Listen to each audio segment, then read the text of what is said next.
Hi, boys and girls. I'm back with Chapter 3. I just found out that Chapters 1 and 2 loaded successfully. So we're moving ahead with Chapter 3, Playing for Big Stakes, part of Hank the Cowdog, third book. Why would anyone put a cactus plant right under a window? In fact, why would anyone want a dadgum cactus plant in the house? Cactus is a scourge. Out in the pasture, you have to put up with it because it's there. But why would anyone dig one up and bring it into the house? I can guarantee no dog would do such a silly thing. As you might have guessed by now, Sally Mae had parked a cactus plant right under the window. I saw it as I cleared the windowsill, tried to alter course in midair, but by then it was too late. Hit right in the middle of that sucker, and fellers, it hurt, and I squalled. Drover must have heard me. Oh my gosh! What is it, Hank? Mayday, mayday, help, run, they're after us, Hank. I'll meet you at the machine shed. He was halfway across the yard and taking aim for the machine shed when I called him back. Get yourself back and stand your ground. He came back.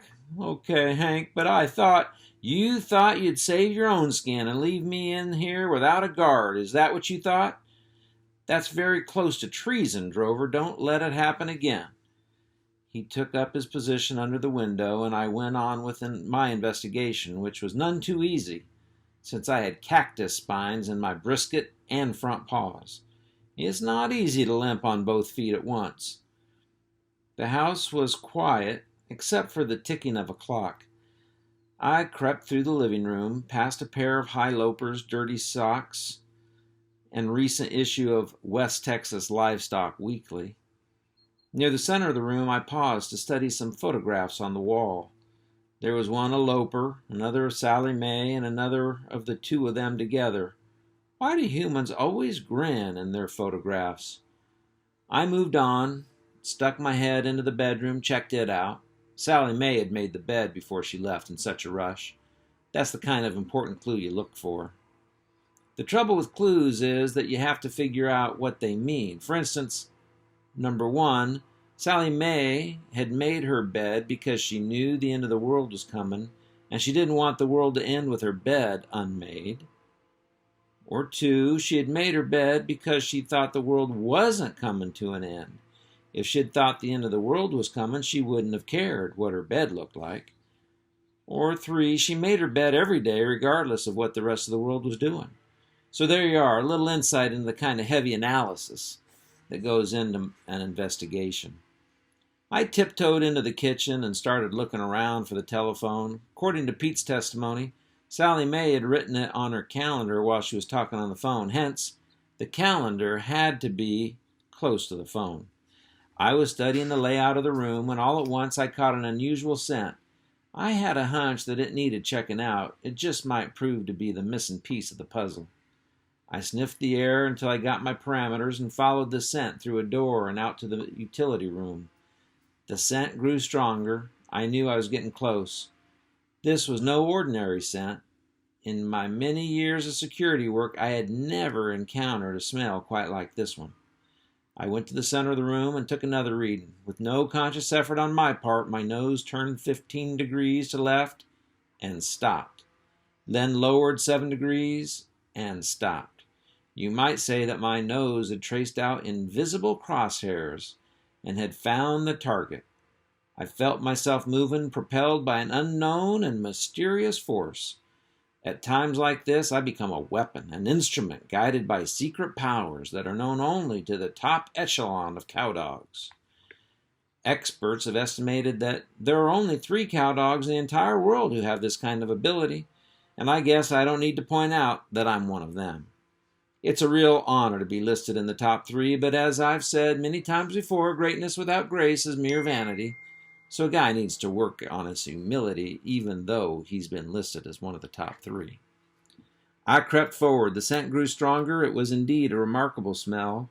It wasn't a skunk. It wasn't a badger. It wasn't a coyote. It wasn't a coon.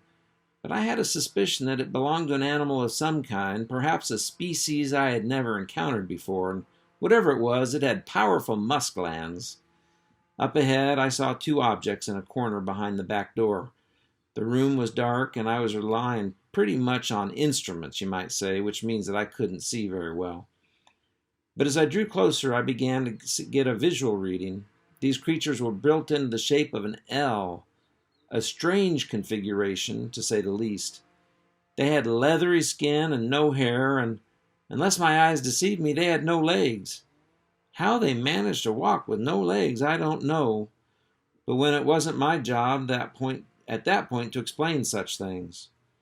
But here's the real shocker, and you might want to get a good grip on your chair. They were headless. Yes, sir, no heads, just long necks. I had no way of knowing whether they were hostile or friendly, and in my business, a guy learns not to take chances. We usually attack and ask questions later. I mean, you can always apologize if you erred on the side of toughness, whereas a mistake in the other direction can lend to grave consequences.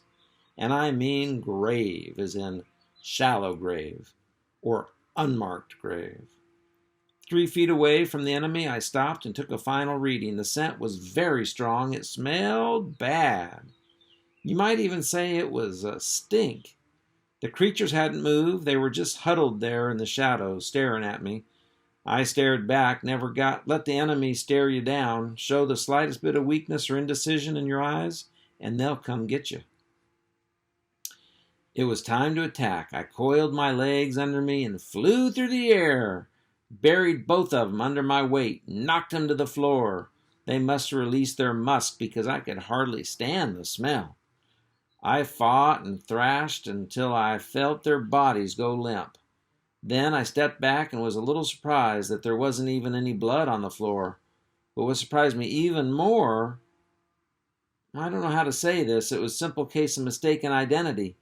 It could have happened to any dog, and remember that it was very dark on the back porch. And what I'm driving at is that the creatures turned out to be an old smelly pair of high lopers cowboy boots. Why Sally Mae allowed them in her house, I don't know. But I can't take the blame for that. I mean, I was doing my job. Never mind.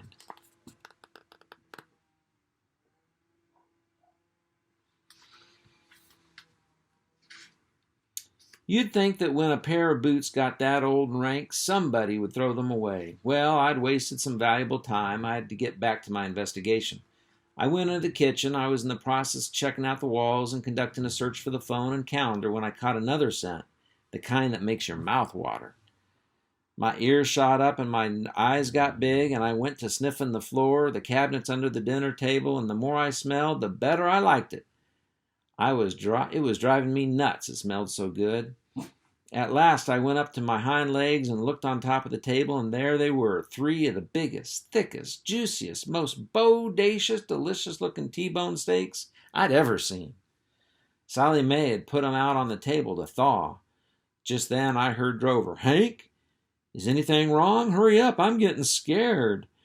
I went through the house and stuck my head out the window. "Relax, son, everything's going according to plan. I'm still conducting my investigation, but it turns out that we're playing for bigger stakes than I thought. It'll take me another 10 minutes to get all the data digested." "Is the world going to end tomorrow?" "I'm still working on that, Drover. Just be patient, stay at your post, and keep a sharp lookout." I left him and returned to the kitchen. I wasn't sure I could eat 3 whole steaks at one sitting. I mean, when a guy eats nothing but co-op dog food for years and years, his stomach shrinks. But I'm no quitter. I went up on my hind legs and started chewing on the first steak. It was half frozen and not the easiest thing to chew, but I seemed to thrive on adversity. While I was chewing on it, the plate fell off the table. It hit the floor and busted into a dozen pieces, and blood splattered all over the place. That was okay. Before Sally Mae came back, I'd have the floor shined up, and she'd never even notice. You know, when a guy's been a co-op dog, has been on co-op dog food most of his life, he can sort of lose his head over a T-bone steak. That first steak was outstanding. I was chewing up the last bite, had my mouth plumb full of beef, when Drover sounded the alarm. "Hank, mayday, mayday! Sally Mae turned at the mailbox and she's heading this way." Oh my gosh, do something, Hank. Had to swallow that bite before I could answer. Dang, dang near strangled myself as it was so big. I'll be right with you, Drover. Let me get a few more details under my belt, and I'll be done. I tore into the next steak. I had the time element figured down to the last second. Sally Mae would pull the door back. When I heard the car door slam, I'd run to the front of the house, dive through the window, and disappear into the sunset, so to speak. I wasn't about to leave those steaks unattended. I chewed and I chewed and I swallowed and I chewed some more. Ever eat a half-frozen steak? It ain't as easy as you might suppose. It sure makes your tongue cold. Hank, Mayday, Mayday, I'm leaving. I got the last bite swallowed, right on schedule. I spotted the calendar on the wall and jumped up so I could read what Sally Mae had written on it. In the square for Monday, she had written Beauty Shop, 10 o'clock. Aha! That's why she had gone to town in such a rush. But the next square, the one with Tuesday, was the one that held the ultimate secret. I started reading. End of the... I heard the front door open. Huh? Sally Mae always went to the back door. She never used the front door.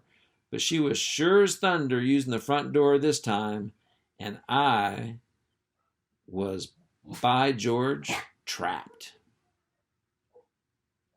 We'll be back soon with Chapter 4.